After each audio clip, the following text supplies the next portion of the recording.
Hi friends, welcome to Renna வீட்டு சமையல். ரென்னா வீட்டு சமையலில் இன்றைக்கி ரொம்ப சுவையான வெஜ் பிரியாணி தான் பார்க்க போகிறோம். மசாலாலாம் சேர்த்து அரைச்சி விட்டு செய்கிறனால இந்த வெஜ் பிரியாணி ரொம்ப சுவையாக இருக்கும். ஸ்கூலுக்கு குழந்தைங்களுக்கு லஞ்ச் பாக்ஸு கொடுத்து விட்டா குழந்தைங்க ரொம்ப விரும்பி சாப்பிடுவாங்க. ரொம்ப உதிரியாக எளிமையான முறையில் செய்யக்கூடிய இந்த அரைச்சி விட்ட வெஜ் பிரியாணி எப்படி செய்கிறதுன்னு வாங்க பார்த்துடலாம்.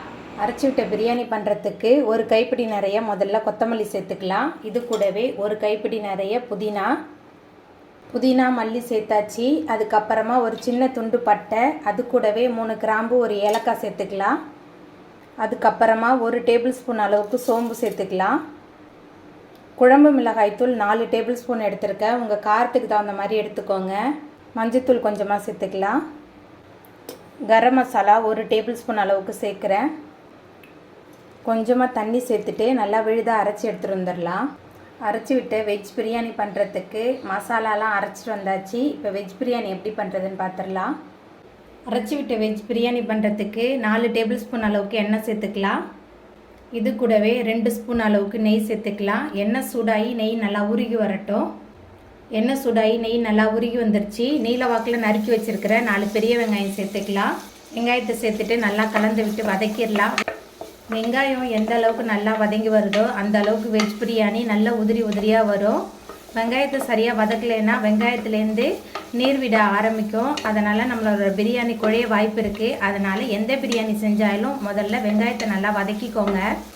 நம்ம சேர்க்கும் போது வெங்காயம் எப்படி இருந்தது இப்போ பாருங்கள், வெங்காயம் நல்லாவே வதங்கி வந்துடுச்சு. அதுக்கப்புறமா இதில் தக்காளி பழம் சேர்த்துக்கலாம். 3 தக்காளி எடுத்திருக்கேன். நல்லா பழுத்த தக்காளி தான் சேர்க்குறேன். தக்காளி பழம் சேர்த்துட்டு மறுபடியும் நல்லா கலந்து விட்டு வதக்கி விட்டுடலாம். தக்காளி சேர்த்துட்டு நல்லா கலந்து விட்டு வதக்கியாச்சு. அதுக்கப்புறமா 3 டேபிள் ஸ்பூன் அளவுக்கு இஞ்சி பூண்டு விழுது சேர்த்துடலாம். இஞ்சி பூண்டோட பச்சை வாசனை போகிற அளவுக்கு நல்லா கலந்து விட்டு வதக்கி விட்டுடலாம். அரைச்சி விட்ட வெஜ் பிரியாணி ரொம்ப சுவையாக இருக்கும். மசாலா எல்லாத்தையுமே ஒன்றா சேர்த்து நம்ம மிக்சியில் அரைச்சி வைக்கிறனால ரொம்ப சுவையாகவும் மணமாகவும் இருக்கும். முதல் முறையாக நீங்கள் பிரியாணி ட்ரை பண்ணிங்கன்னா இந்த முறையில் நீங்கள் ட்ரை பண்ணி பாருங்கள். ரொம்ப சூப்பராக வரும். இஞ்சி பூண்டோட பச்சை வாசனை போகிற அளவுக்கு நல்லா கலந்து விட்டு வதக்கியாச்சு.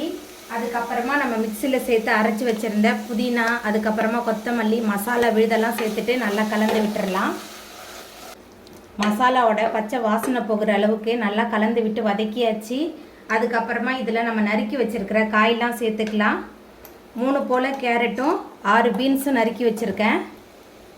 அதுக்கப்புறமா ஒரு உருளைக்கிழங்கு நறுக்கி வச்சுருக்கேன். உருளைக்கிழங்கு சேர்த்துக்கலாம். உங்கள்கிட்ட காலிஃப்ளவர் இருந்தால் நீங்கள் காலிஃப்ளவர் சேர்த்துக்கோங்க. காய் மசாலா ரெண்டுத்தையும் சேர்த்துட்டு நல்லா கலந்து விட்டுறலாம். காய் மசாலா எல்லாத்தையும் சேர்த்துட்டு நல்லா கலந்து விட்டு வதக்கியாச்சு. அதுக்கப்புறமா 3 டேபிள் ஸ்பூன் அளவுக்கு தயிர் எடுத்திருக்கேன். தயிர் சேர்த்துக்கலாம். அது கூடவே இந்த பிரியாணிக்கு தேவையான அளவுக்கு கல்லுப்பு சேர்த்துக்கலாம். சேர்த்துட்டு நல்லா கலந்து விட்டு வதக்கிடலாம். மசாலா காய் எல்லாமே சேர்ந்து நல்லா கலந்து வதங்கிருச்சு.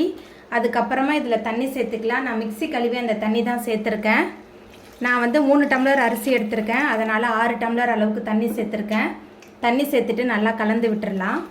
சாப்பாட்டு அரிசி எடுத்துருக்கனால 1க்கு 2 நான் தண்ணி அளவு சேர்த்துருக்கேன். நீங்கள் பாஸ்மதி அரிசி எடுக்கிறீங்கன்னா 1க்கு 1.5 எடுத்துக்கோங்க. தண்ணி சேர்த்துட்டு நல்லா கலந்தாச்சு. அதுக்கப்புறமா ஒரு மூடி போட்டு வச்சிடலாம். எல்லாமே சேர்ந்து நல்லா கொதிச்சு வரட்டும். மசாலாவோட பச்சை வாசனை போகிற அளவுக்கு நம்மளோட பிரியாணி நல்லா கொதிக்க ஆரம்பிச்சிருச்சு. அதுக்கப்புறமா நம்ம சுத்தம் பண்ணி வச்சுருக்கிற அரிசி சேர்த்துக்கலாம். 3 டம்ளர் அளவுக்கு நான் அரிசி எடுத்திருக்கேன்.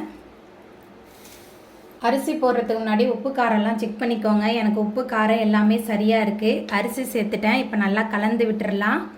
அதுக்கப்புறமா நான் குக்கரில் விசில் வச்சு தான் எடுக்க போகிறேன். சாதம் ஒன்றோடு ஒன்று ஒட்டாமல் இருக்கிறதுக்காக 1 டேபிள் ஸ்பூன் அளவுக்கு நெய் சேர்த்துக்கிறேன். நெய் சேர்த்துட்டு நல்லா கலந்து விட்டுட்டு அதுக்கப்புறமா குக்கரை மூடி போட்டுடலாம். குக்கர் மூடி போட்டுட்டு விசில் எடுத்து வச்சிடலாம். 2 விசில் வந்ததுக்கப்புறமா நம்ம அடுப்பை ஆஃப் பண்ணிவிட்டு பார்க்கலாம். குக்கர் 2 விசில் வந்ததுக்கப்புறம் நான் அடுப்பை ஆஃப் பண்ணி வச்சுட்டேன். இப்போ நம்ம திறந்து பார்த்துடலாம்.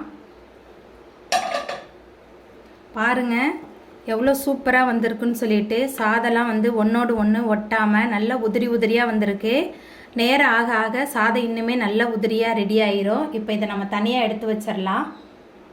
அவ்வளோதாங்க, ரொம்ப சுவையான உதிரியான அரைச்சி விட்ட வெஜ் பிரியாணி சூப்பராக ரெடி ஆகிட்டு. இந்த சுவையான வெஜ் பிரியாணியை நீங்களும் உங்கள் வீட்டில் செஞ்சு பாருங்கள். இந்த வீடியோ உங்களுக்கு பிடிச்சிருந்தா லைக் பண்ணுங்கள், ஷேர் பண்ணுங்கள், கமெண்ட் பண்ணுங்கள், சப்ஸ்கிரைப் பண்ணுங்கள். அப்படியே பக்கத்தில் உள்ள பெல் பட்டனை கிளிக் பண்ணிடுங்க. நன்றி.